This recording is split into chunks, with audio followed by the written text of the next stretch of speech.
Hi friends, అందరూ బాగున్నారా? నేను బాగున్నాను. నా పాటలన్నీ లైక్ చేస్తున్నందుకు థ్యాంక్ యూ సో మచ్.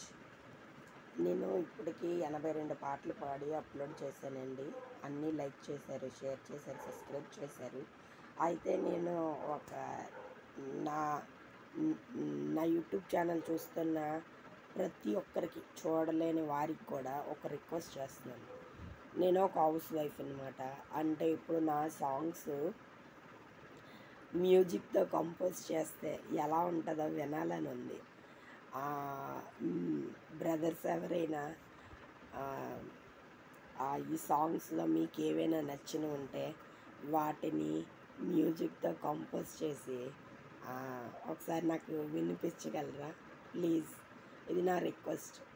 అంటే ఇప్పటికి చాలా సాంగ్స్ అంటే నా ఫ్రెండ్స్ నాకు చెప్పారు, ఏవైనా పాడుతున్న సాంగ్స్కి మ్యూజిక్ కూడా జత చేస్తే ఇంకా చాలా బాగుంటాయి అని చెప్పారు.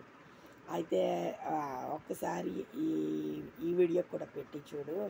ఒకవేళ ఎవరైనా నీకు హెల్ప్ చేయాలనుకుంటే, ఒకవేళ నీ సాంగ్స్కి ఎవరైనా మ్యూజిక్ అందిస్తారు అని అన్నారు. మరి వాళ్ళు చెప్పినప్పుడు నాకు కూడా చాలా సంతోషం అనిపించింది.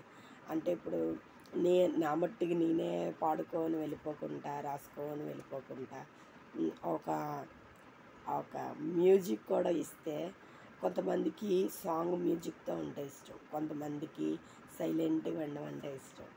అలా ఉంటుంది కదా. థంబ్నెయిల్స్ కూడా పెట్టుకోమని నాకు యూట్యూబ్ వాళ్ళు మెసేజ్ పెట్టారు. అయితే అవి నాకు పెట్టుకోవడం నిజంగా రాదు. అయితే నేర్చుకున్నాను. ఇంకా కొంచెం వాయిస్ ట్రబుల్ వచ్చింది, నాకు వాయిస్ బాగాలేదు కొంచెం. బాగా వాయిస్ కూడా బాగున్న తర్వాత నేను థంబ్నెయిల్స్తోనే నా వీడియోస్ అప్లోడ్ చేస్తాను. ఓకే ఫ్రెండ్స్, మీరు యూట్యూబ్ అంటే నా ఫ్యామిలీ. నా ఫ్యామిలీకి నేను ప్రతిదీ చెప్పాలి కనుక చెప్తున్నాను. అది ఇంకా నన్ను బాగా ఆదరిస్తున్నారు, చాలా థ్యాంక్స్. మరి నాది వాయిస్ ప్రాబ్లం ఉంటుంది, క్షమించండి. నా వాయిస్ చెప్పాను కదా ముందు, అంత స్వీట్గా ఉండదు. కానీ మీరు ఎవరైనా నేర్చుకుంటే మీరు పాడి నాకు పెట్టండి. ఎందుకంటే దేవుణ్ణి అందరూ ఆరాధించడం అనేది గొప్పతనం కాబట్టి, అందరూ కలిసి ఆరాధిస్తే అందులో సంతోషం ఉంటుంది. ఒక్కరు ఆరాధిస్తే ఏం బాగుంటుంది? ఇంట్లో చేసుకుంటే ప్రేరే, కానీ చర్చికి వెళ్తేనే కదా దేవుణ్ణి మనం ప్రేమిస్తున్నట్టు. అందుకోసమని నా కోసం ఎవరైనా బ్రదర్స్ కానీ సిస్టర్స్ కానీ ఎవరైనా నా సాంగ్స్ని మ్యూజిక్తో కంపోజ్ చేసి చిన్న గిఫ్ట్ లాగా నాకు పెడతారని ఆశపడుతున్నాను. నా కోసం ప్రేయర్ చేయండి. ఇంకా సాంగ్స్ ఇప్పుడు 82 రాశాను, 100 రాయాలనుకుంటున్నాను.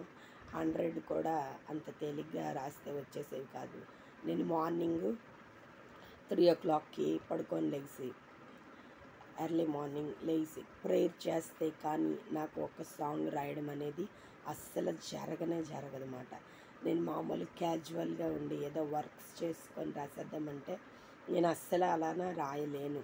నాకు పరిశుద్ధాత్ముడు నేను ప్రేయర్ చేసినప్పుడే నాకు ఆ లిరిక్స్ అనేవి, ఆ ట్యూనింగ్స్ అనేవి ఒక సాంగ్ లాగా ఇంకో సాంగ్ లేకుండా నాకు అతను ఇచ్చిన అలాంటి ఒక వాక్